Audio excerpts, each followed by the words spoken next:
and episode 14A. So as always, before Arts for Life series ki swagatam.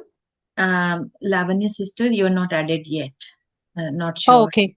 I'll talk with you on WhatsApp. Thank you. Okay. So sorry for that. So before we begin, let's spend a moment in silence and invoke the presence of the Supreme Being.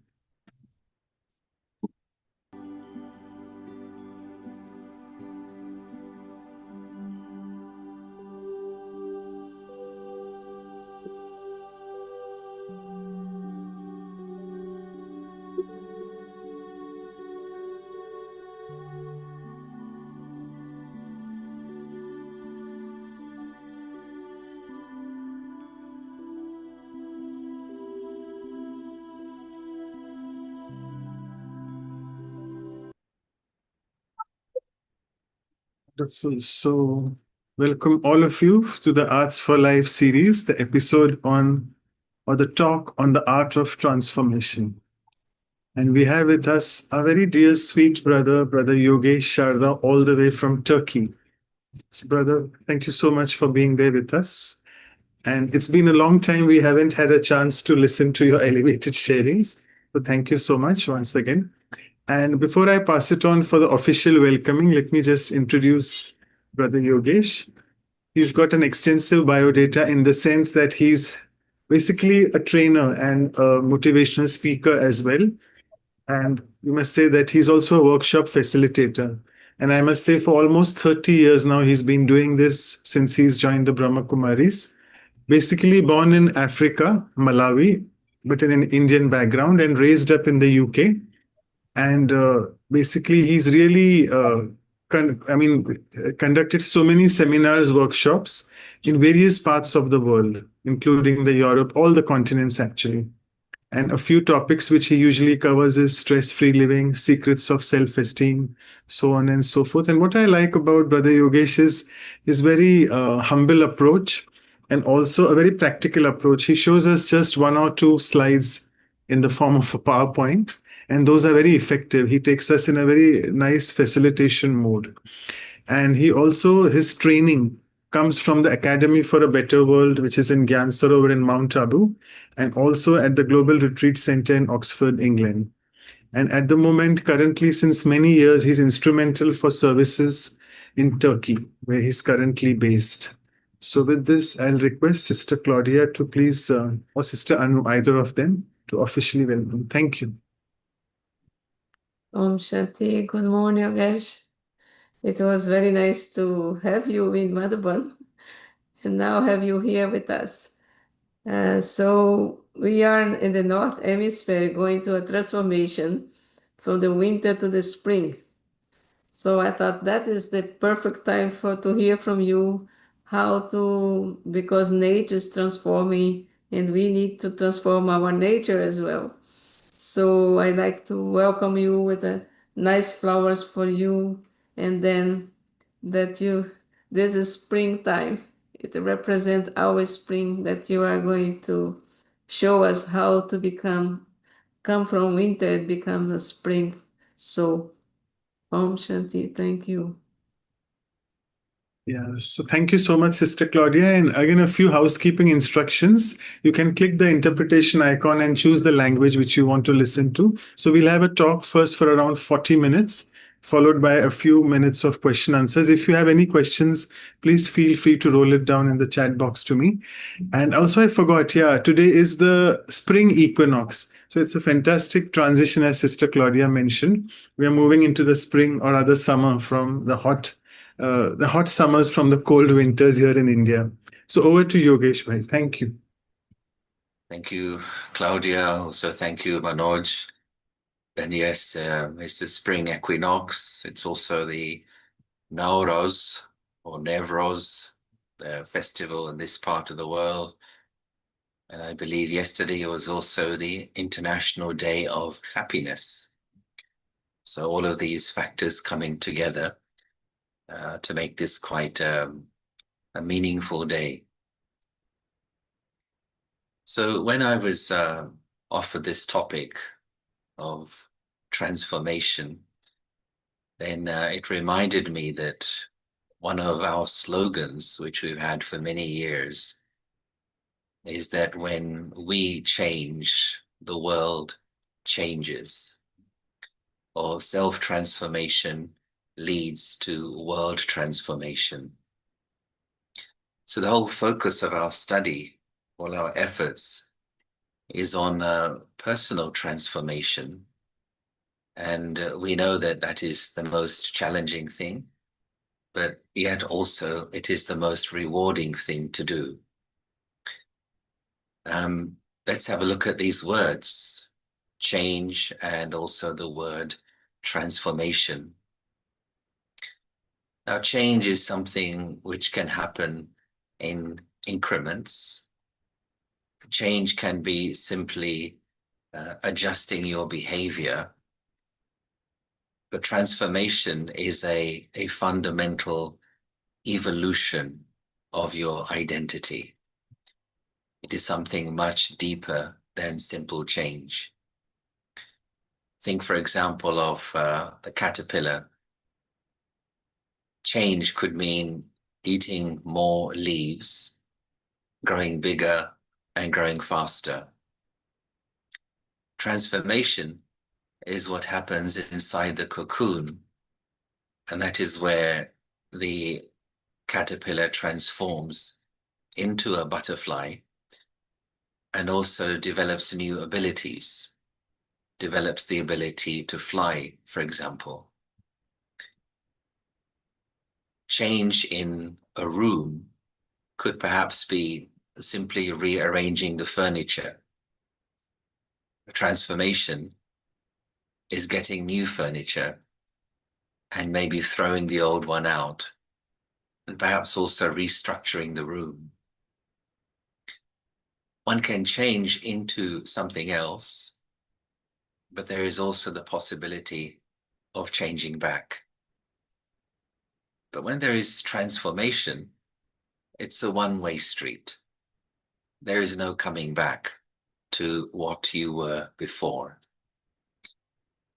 And so transformation, in terms of personal transformation, requires us to look deep within ourselves, understand our inner landscape, and see, what am I ready to transform? And in my understanding and my experience, a big part of transformation is about letting go of the past. Letting go of my past beliefs, my past thought patterns, perhaps my past value systems, my past self. And what I have found is that most people want to transform into something new, but they also want to take the old with them. And because of that, the transformation takes a long time, or it doesn't happen at all. When I am ready to let go of something, then it's as though I'm able to step into the future me, the better me. And yes, I do have a few slides to show you to highlight some of these examples and ideas. The first one I'd like to start with connects our inner world to our outer world. And we know there's a lot happening in the world, right around the world. And some people in some areas are trying to bring transformation. But I'd like to show an image which was important to me as a teenager. And I remember seeing this in my mind as I was walking to school, about where we need to pay attention in order to transform, create a better world, and the relationship with self-transformation. So if you allow me, I'd like to share my first slide here. Okay, so here we are. And as you see here, I call this as the tree of calamities. And it's an ugly tree, a tree which represents all the problems that we see humanity facing. And I'll go down slowly. So we see here in this ugly tree, it has these twisted branches, and each branch representing some of the ills that we notice in the world today, right around the world.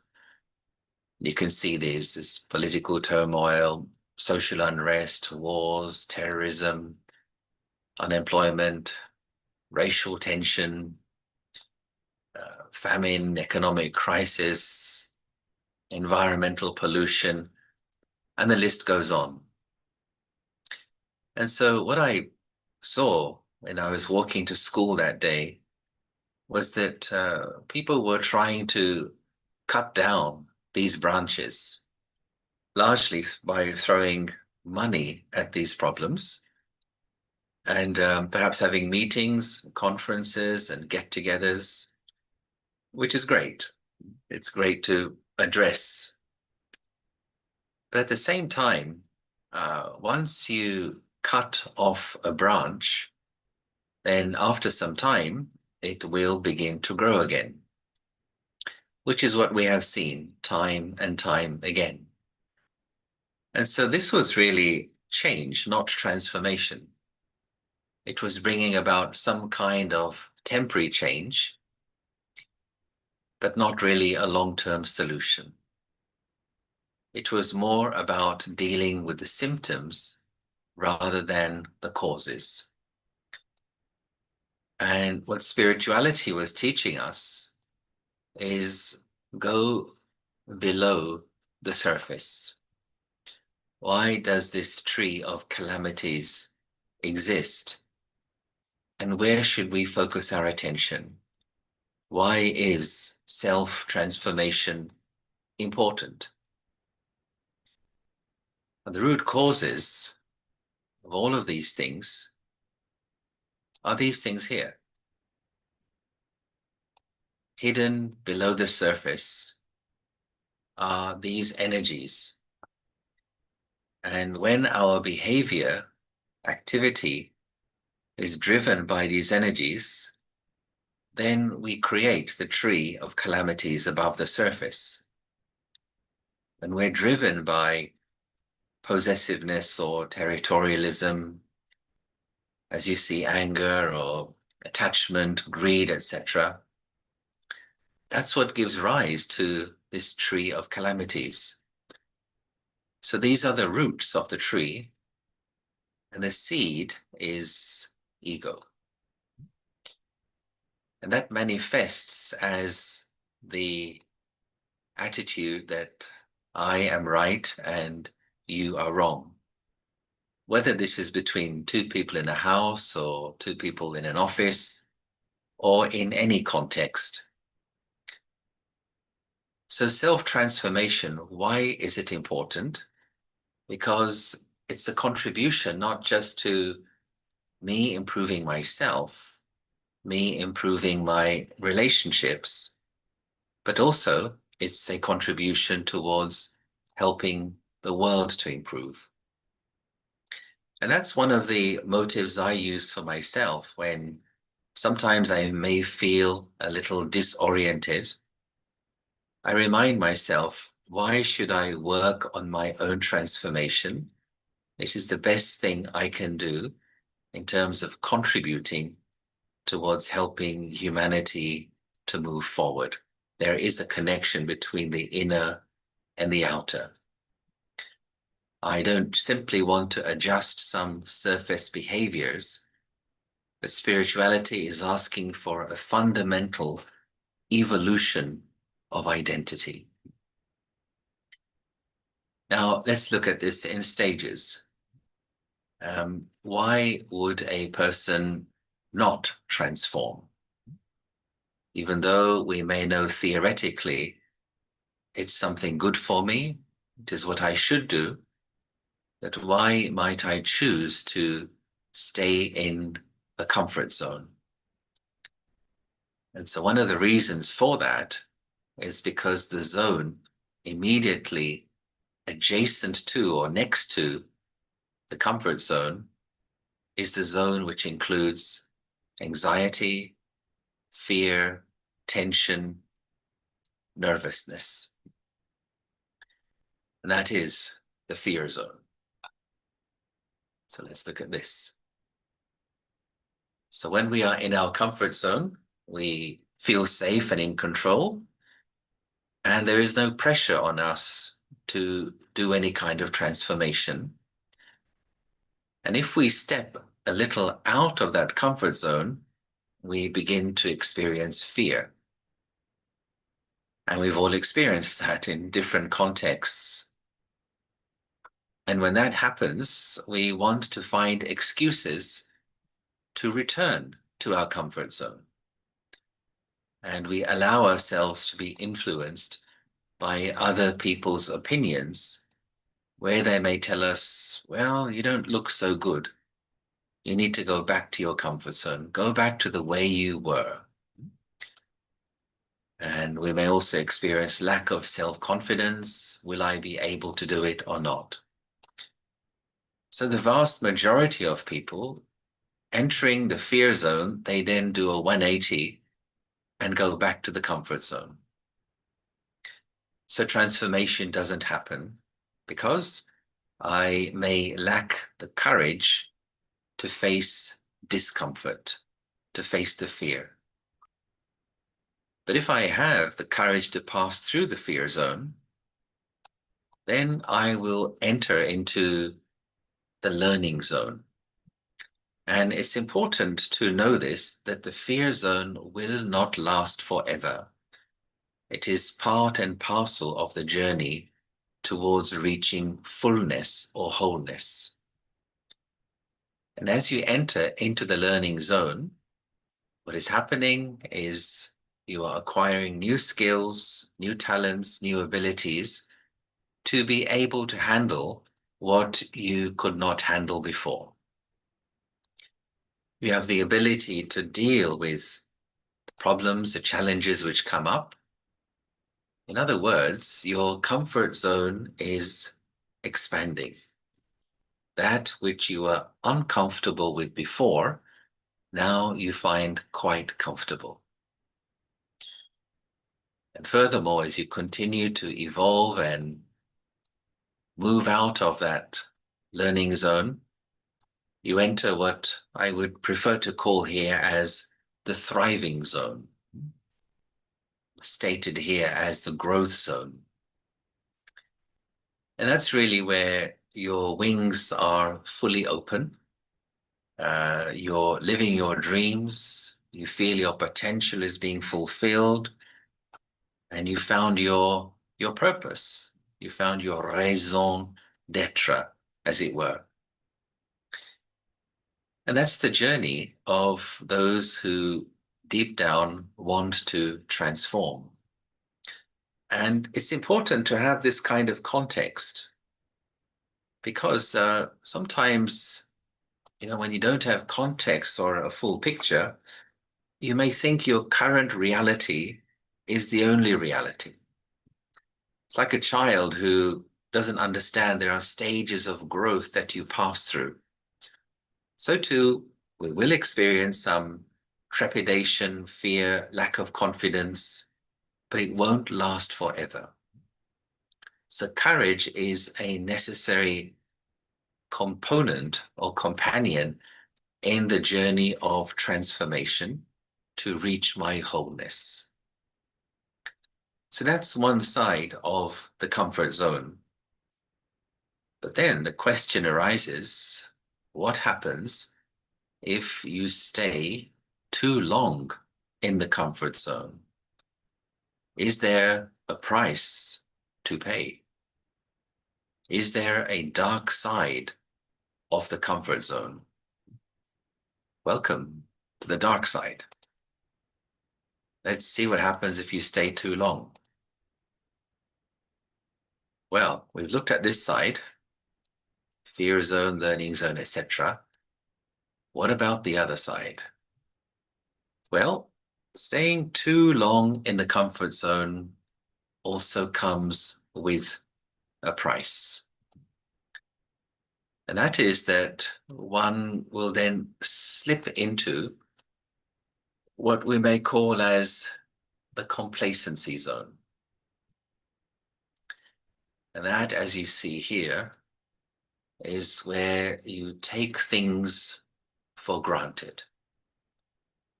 And you think there'll be another opportunity tomorrow and the day after and the day after. But the truth is, opportunity knocks at the door, but does not wait there. And so there in complacency zone, I am undervaluing the opportunities which I have today. And the principle is, if you do not value what you have today, tomorrow, at some point, it will go away from you. And you can see this in any area of life. But moving, sliding from comfort zone to complacency zone happens quite surreptitiously. We don't even realize it's happening. Then from complacency zone, we may find ourselves slipping into the next zone, which is the carless. That should be careless. Someone's been careless with the spelling here. Into the careless and laziness zone. And that is where I don't pay attention. So, for example, to take some practical examples, you hear some strange noise in your car as you're driving, but the car's still moving, and you may think, well, it's nothing, I'm still driving. But then one day, there may be a breakdown and then a huge sum of money for repairs. Or in your body, something may not be feeling too good, but you ignore it. And one day, big problem. In any area of our lives, and our interest, of course, is our personal spiritual growth, carelessness, laziness is kicking the can down the road. I'll deal with it later. It's not my issue. Everybody's like that. Why should I bother? Etc., etc. And so from there, we then slip into the last phase of the dark side, which we call as the stagnation zone. And that is, as you see here, when a person becomes inactive and lifeless. So their abilities, their potential, their talents and strengths are all there, but because they're not being used, it's as though that person is stagnating. And somebody once described this as being in a coma. So when somebody's in a coma, then that person is technically alive, but not living.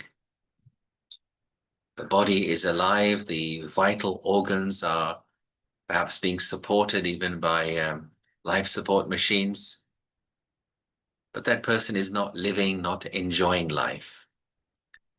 And so that's the price we pay if we remain too long in the comfort zone. We reach the stagnation zone, which may also be called as the dead zone. So therefore, very important to keep the self active. And two particular things which we highlight on the spiritual journey is pay attention to the people you hang around with. In other words, the company you keep, and also the places you go to. Company and environment. These two things can encourage us to face the challenges we have in life and to transform with courage, with conviction, and with confidence. Furthermore, what else do we require in order to take this journey of transformation? Well, there are a certain number of factors we need to have, and these must be greater than something else. So let's look at this in the form of an equation. See if I can put this up here.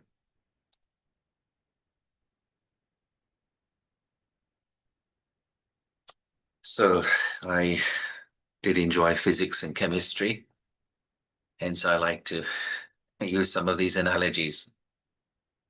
So what does this stand for? Where it says C, you can instead read that as transformation, as that's our topic for today. So what it's telling us is that we need three things, A, B, and D, to be greater than X. And if they are greater than X, then the transformation happens. So what are these three things? Well, the first thing you require is dissatisfaction with the status quo. What that means is that I need to be sufficiently displeased, sufficiently fed up with the way things are in order for a transformation to happen. If I am not sufficiently displeased, I may desire some transformation, but it won't really happen because I don't really want it. One part of me desires to transform.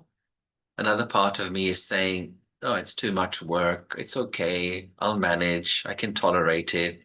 It doesn't matter. And so because of this split in my willpower, the transformation doesn't happen. So A is having a sufficient level of dissatisfaction with whatever my situation is, whatever my tendencies or habits or behaviors may be. Then B is clarity of the steps involved and a desire for the future state. Now, one of the reasons why we may not move in the direction of transformation is because we just don't know how to start. The road is long, but I don't know how to take the first step. And this we can describe as implementation paralysis. I don't know how to start, where to start. So I sit with my arms folded, hoping and wondering if somehow somebody can help me to actually start the process. So lack of clarity about the steps involved can cause a person to wait, to hesitate, to pontificate, and nothing really changes. Plus, as I mentioned, the desire for the future state. How much do I really want to get there? And how much am I okay with the way things currently are? And then D here represents acceptance of a certain level of disruption involved in the transformation process. Now, any kind of transformation will cause some disruption. It's radical, it'll shift things from deep down within you. And the question is, am I ready for, do I accept the disruption which will be involved? Or will I say, I don't want the boat to rock too much. This is too much disruption in my life, in my relationships, in my regular patterns of living. And we know that in any kind of major transformation in a person's life, disruption does happen. So if these three things are there, A, B, and D, if they are greater than X, then the transformation happens. And X here represents the cost of the transformation.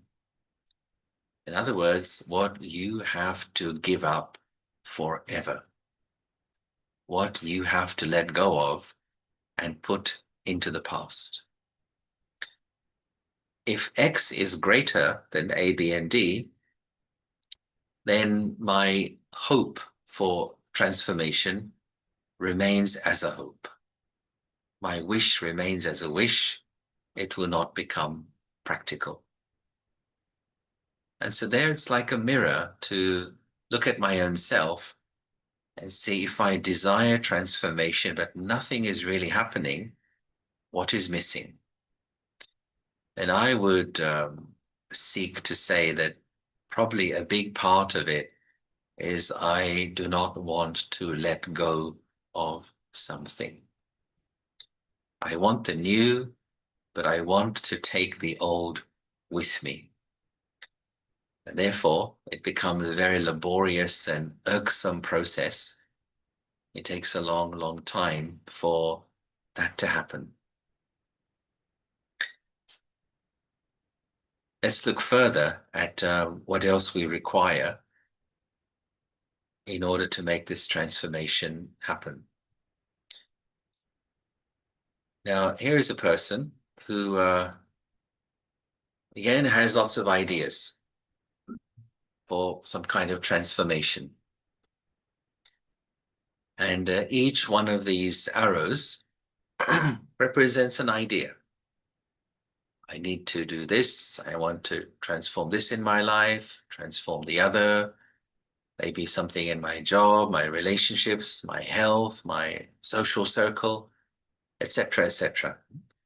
So lots and lots of nice ideas. And after 6 months, this person will still have lots and lots of nice ideas. But nothing really will have transformed in his or her life because they are all counterproductive. They're all going in different directions. So what's missing here is, of course, a sense of focus.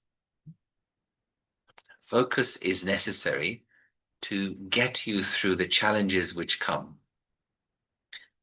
Here's the same person after he or she has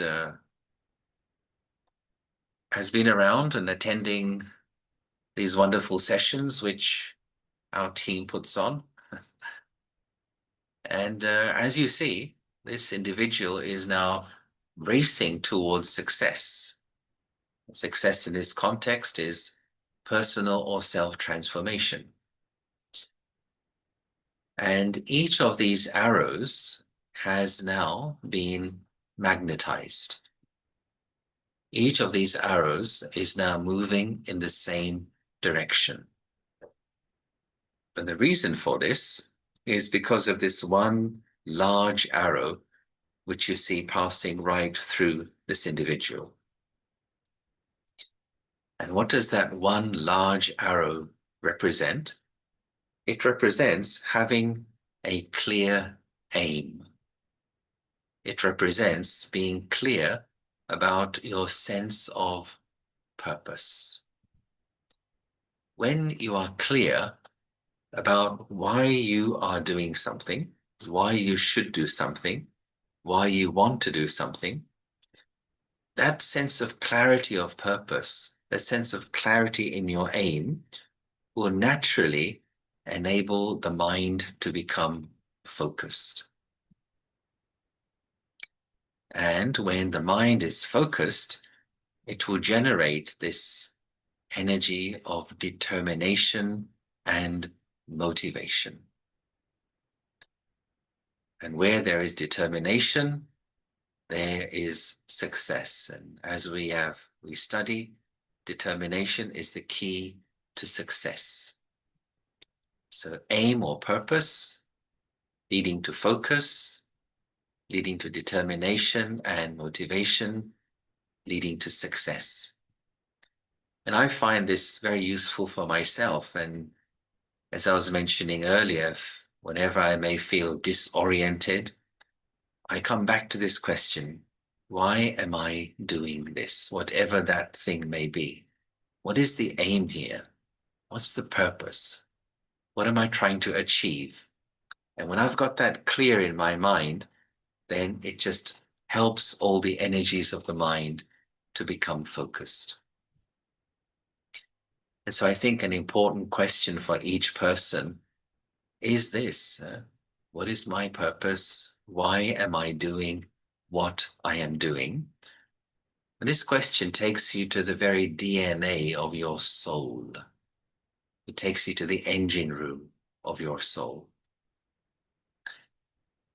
Now, furthermore, we know that the most powerful thing that we have is our mind. The mind produces thoughts, and that thought energy then goes out into the world.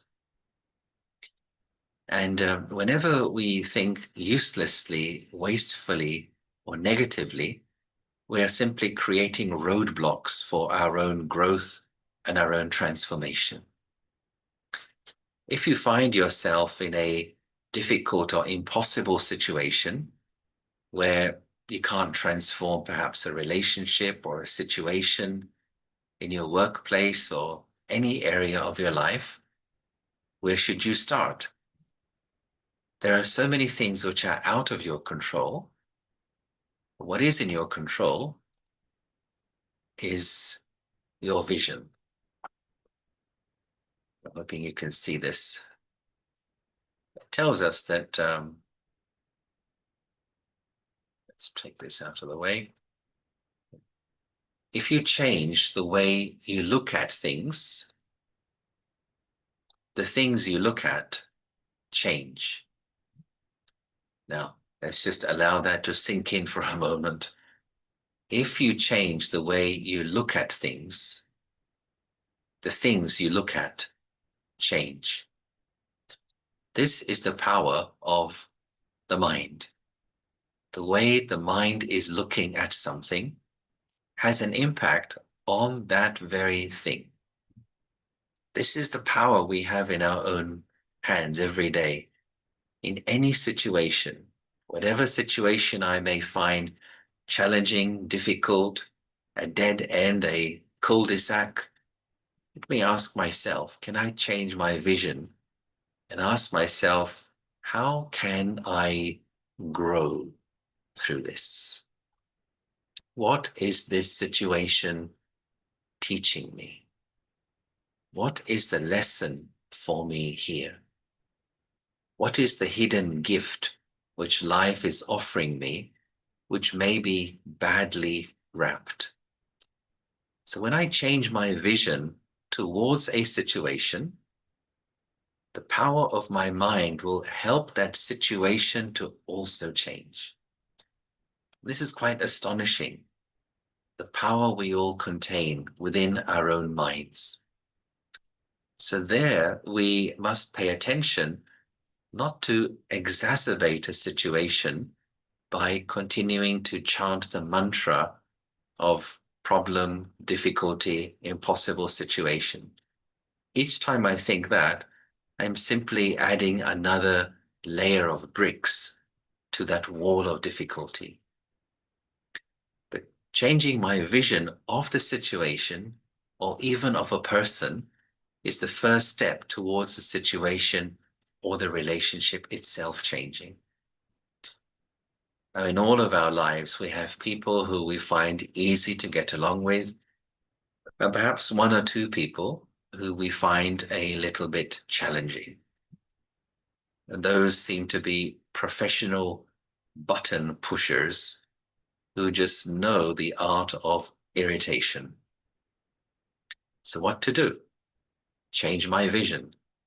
Let me not see that person as a difficult person, but let me see that person as my teacher in disguise.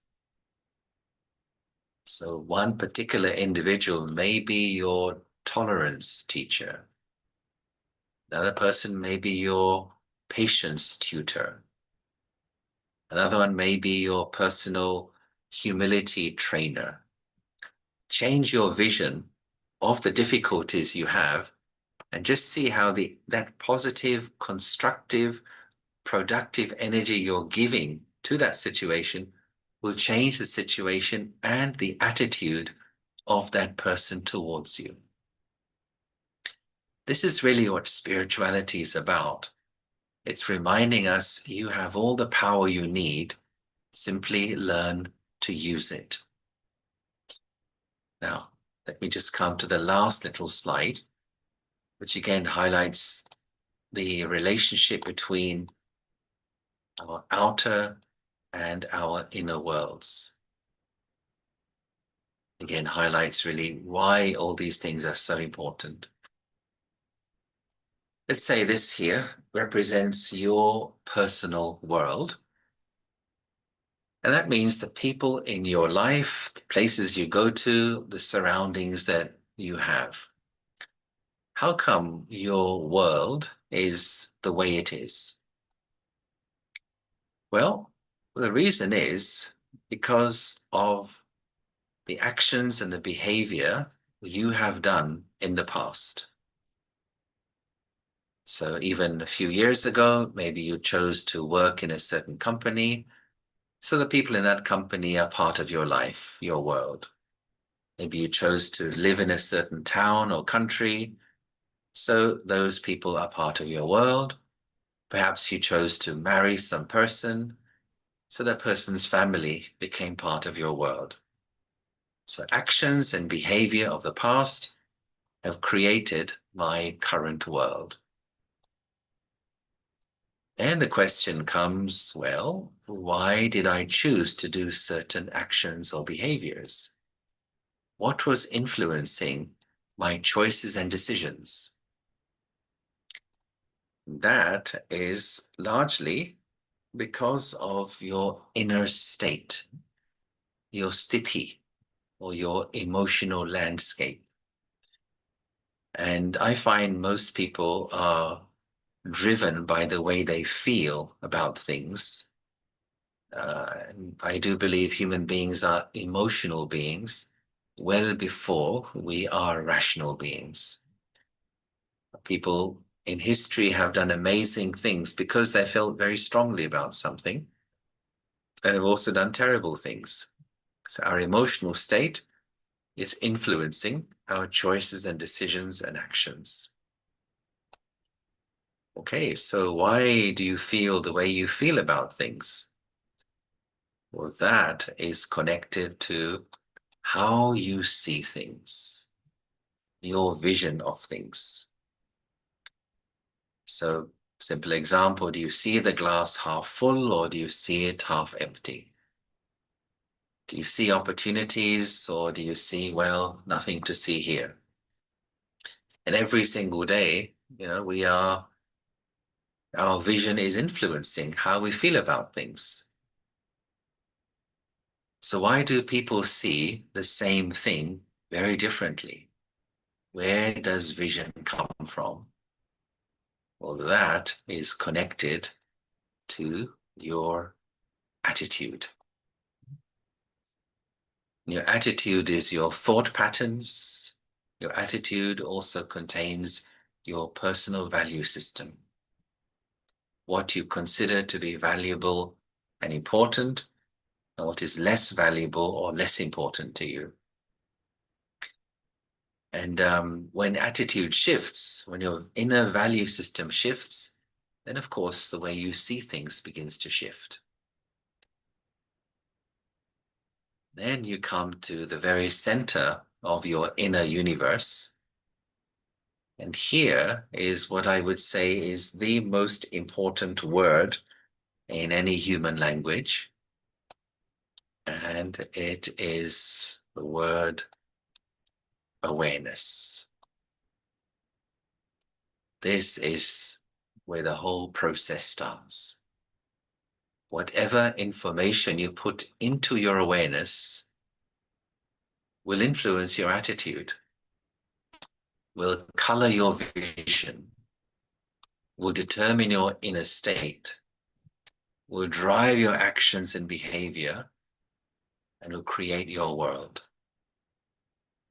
So what do we learn in spirituality? Essentially, we are working upon awareness. And within awareness, there are various areas that we touch upon. The first one, as you will know, is what is my awareness about myself?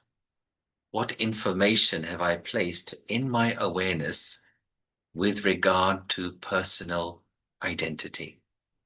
So that's a whole big area, of course, and many of you are on this journey already to keep your spiritual identity all the time in your awareness. Second area, what information do I carry in my awareness about the divine source, the higher being? And what is my sense of relationship with that divine source? Do I carry that with me all day, and is it alive? The third area is how I see life, how I see other people, how I see justice, right and wrong, good and bad, the karmic equation of life, all of those things concerned with the outer human experience. What information in my awareness am I carrying about that? So spiritual education is highlighting these three things. Who am I? Who or what is the divine source, and how do I connect with that? And how to interact with human beings, with situations and circumstances. And when we spiritualize our awareness, it makes us extremely powerful, and we're able to bring deep down transformation within us. Now, it should also be mentioned that when we're on this journey, sometimes a relapse can happen. Sometimes you may find yourself drifting or even moving backwards a little bit. So relapse happens on the emotional level, emotions and stress. Then it comes into the mental level. We start thinking about the old. And then it comes into the physical level. You may return to old behaviors. But there, I must not be despondent or give up. And we can take a lesson from SatNav, the digital roadmaps which we all use when we're traveling to a new place. If you're traveling along, then you're being guided by this voice telling you, after 100 meters, turn left. Now, what happens if you miss that turning? It simply says, recalculating, turn left again, and then turn right, and then turn left again. It's kind. It understands you made a mistake, and it just recalculates. It doesn't say, I told you to turn left. Why didn't you turn left? You fool, pay attention next time. I'm not going to help you again, okay? Doesn't do that. It's kind. It just recalculates. In the same way, when we find ourselves going a little bit off course, then we need to guide ourselves with encouragement, with positivity, with love. Keep moving forward.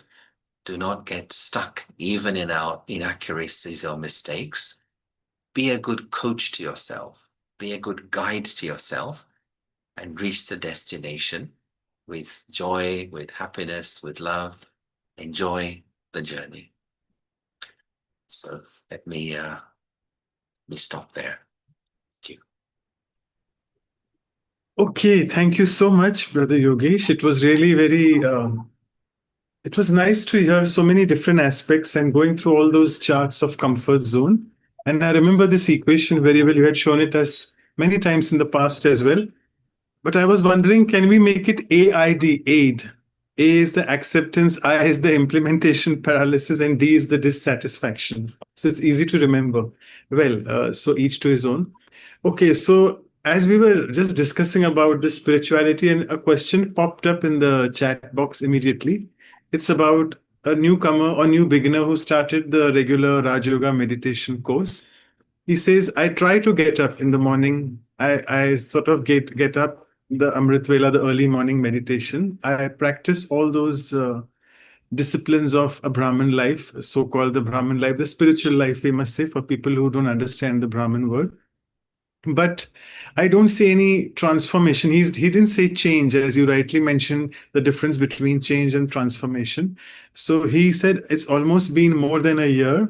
So I can't see any transformation in myself. So what should I do? Should I give up on myself, stop doing meditation, or what should I do more to transform? Because he's saying my behavior remains the same. I still feel very angry. I am jealous with people. I criticize people. So all those which you showed in the first slide. So what should be the answer? Thanks. Of course, I don't know this person's entire situation, but the spiritual life is a package deal. And it involves not just the morning meditation, but it involves many other things. The morning meditation is there, and the morning study, I must be doing that accurately. Then through the day, I need to churn and process and think about what I've studied in the morning. Plus, I should do my traffic control meditations through the day. Plus, in the evening, I need to do half an hour, at least 20 minutes meditation to close the day. Plus, I must be involved in some kind of spiritual service. And try to make this an aim that let me spiritually serve at least one person every day.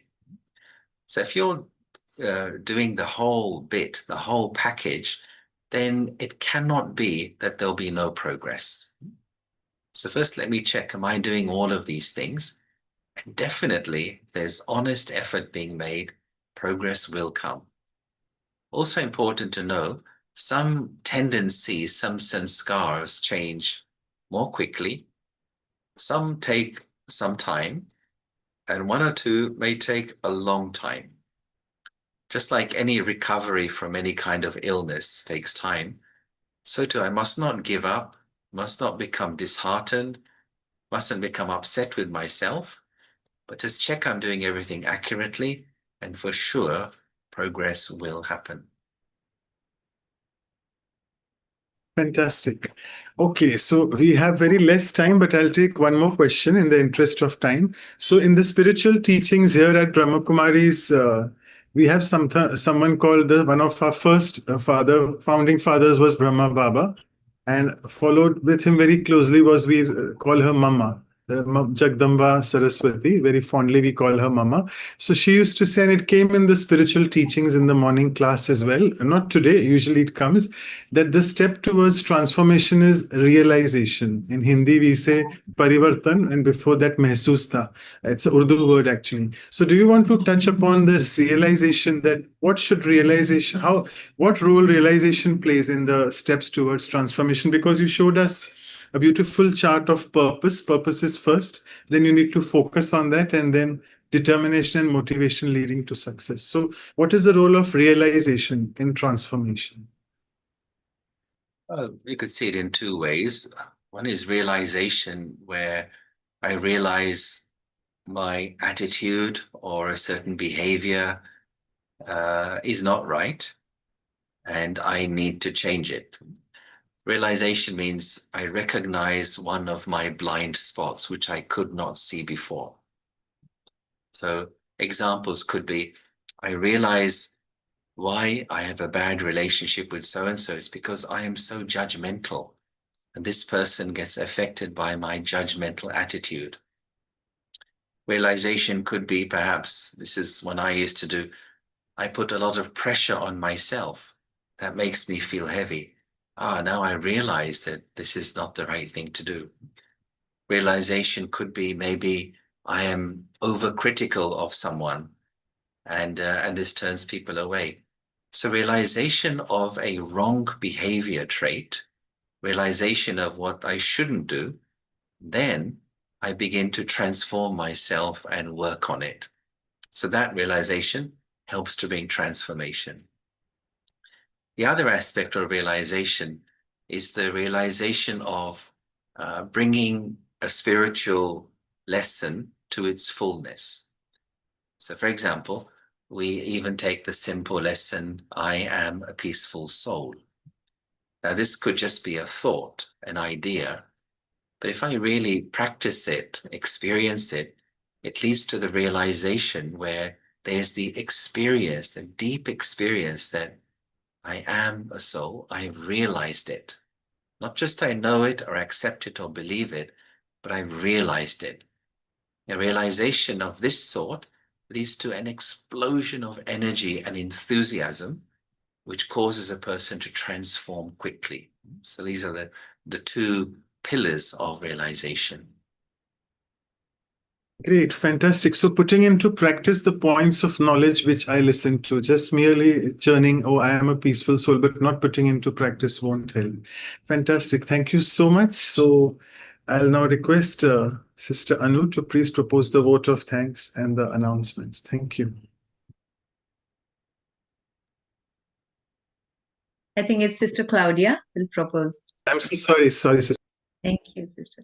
Because I have been away for a while, that's why we are a little bit mixed up, but that's okay. It's my pleasure, and Anu also can speak.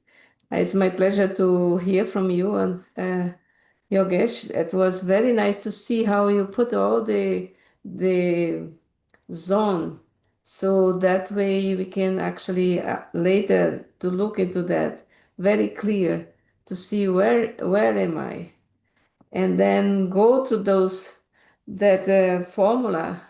It was another very good point too. So do I really want to transform myself? That is the main thing actually. And also there is, like you said, sometimes I see some souls, they keep I call the song, don't sing that song, I cannot do this. I said, change the song, then you are going to start changing yourself. So I think we got lots from you today, and I'm sure that everybody can go back and see about how do I really want to transform myself? Do I really want to transform the world that I live, where I work and everything? Then if we really want, then we can do it. So thank you for guiding us on that transformation. Thank you very much. Thank you, Sister Thank you, Claudia. Sister Claudia. Yeah. Thank you, Brother Yogesh. Really very strategically, so beautifully you explained. I really love the GPS in car because we drive so much and we are not kind to ourselves when even little mistake happens. Like Sister Claudia said, which song you want to hold on to tell to the self. And I love the also distinction between the realization where I want to take it towards. Amazing. Thank you so much. It is so helpful for everyone who is attending, and we will revise. I always remind that you can have the video and please go through it again and let's take it practically to our life. And I'll take another minute just to quickly announce the upcoming programs. So this is the Art of Transformation, the talk today. As we did, we will move to the next episode 14B for the inner reflections on the art of transformation with Sister Deborah from Halifax. It's on 28th of March, same time. So we'll go deeper, churning into what we heard today and take some practical exercises. So please do join. And it is the same link as today as well. So please do mark your calendar and join. And then followed by that, we'll do the workshop on 4th of April. And then the UK and Europe time changing. You will all receive these invitations on our websites. Also, it will be there. And here also we'll go further to internalize through exercises and sharing our experiences on the same art of transformation.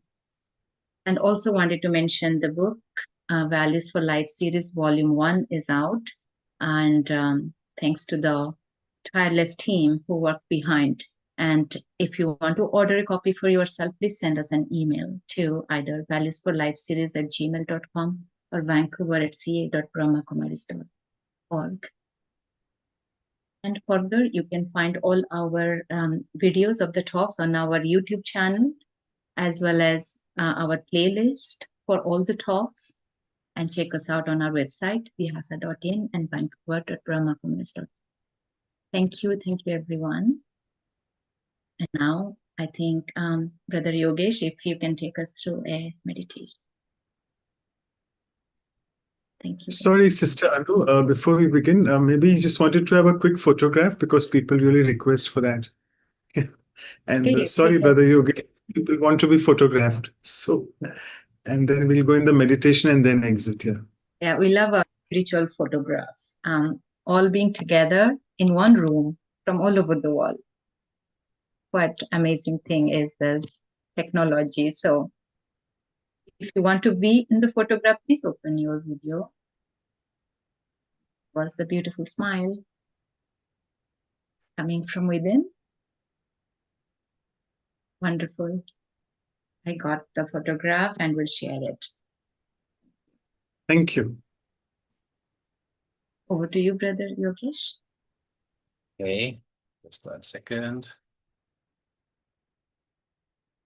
Okay. So let's spend a few moments to just be silent.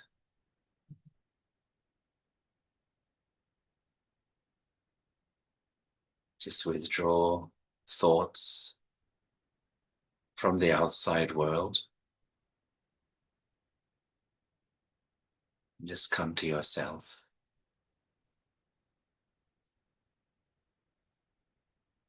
Become aware of your first truth. That is your deepest identity. Your spiritual identity.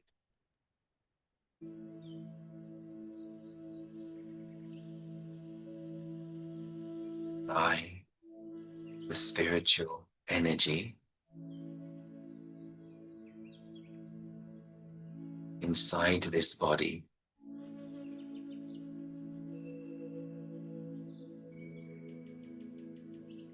I am the life inside this body.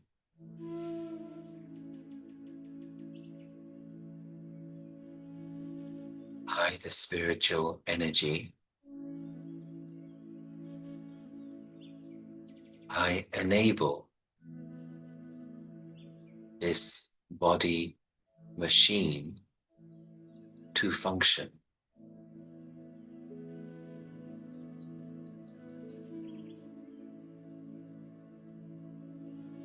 I, the spiritual energy, seated in the forehead,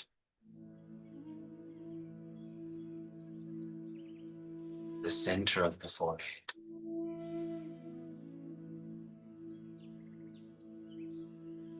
From here, I experience the outer world.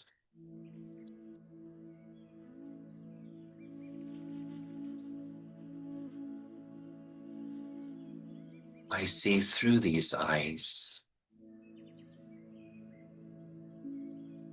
I hear through these ears.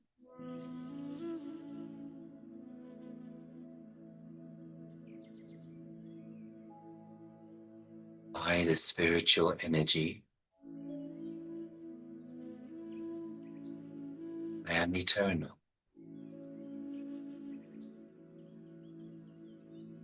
I am light. I am pure. I am peaceful.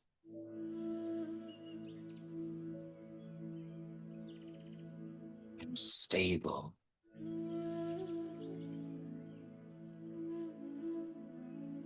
I am strong.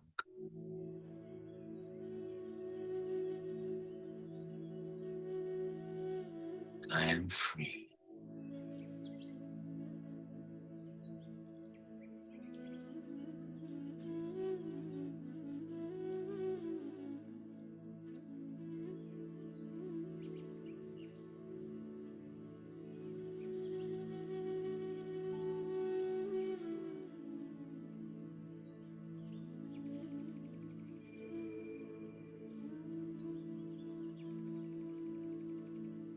Just be with these feelings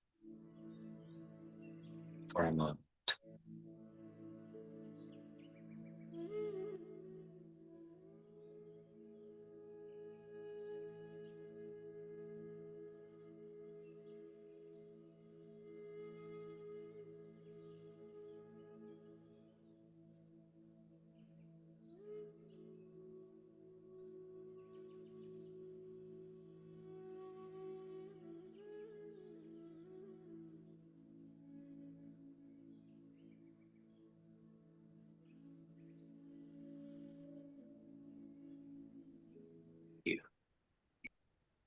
Thank you so much once again, Brother Yogesh, for the marvelous experience of meditation as well. Thank you. Thank you. Thank you. See you again.